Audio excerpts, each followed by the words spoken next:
Good day sa inyo. Ang topic natin ay tungkol sa sungking ipin. Ang mga bata ay magkakaroon ng 20 ipin sa edad na 4 na taon at magkakaroon ng 32 ipin sa edad na 20 anyos. Pero 3 sa 4 na bata ay magkakaroon ng sungking ipin. Malalaman nyo ito edad 5 taon pa lamang. So makikita nyo, sungki, iba naman nakalabas dun sa gilagid, kaya medyo hindi kaaya-ayang tingnan. Maraming dahilan nito. May mga bata na ipinanganak, mas maliit ang bibig o yung panga. May mga taong hindi pantay ang laki ng upper jaw o yung panga nila sa taas kumpara doon sa lower jaw o yung panga doon sa baba, na siyang dahilan ng pagsusungki ng ngipin.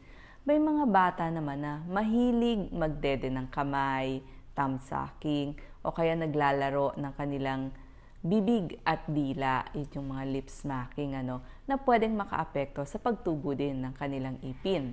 Ang pagkakaroon ng sirang ipin at impeksyon sa gilagid ay pwedeng makatabingi sa pagtubo ng ngipin. Dahil sa tabinging ipin, maraming teenagers ay nagiging self-conscious at nawawala ng kumpiyansa sa sarili. Kasi naman, yung mukha nila, pwedeng humaba yung baba o kaya ang pananalita ay maaapektuhan din.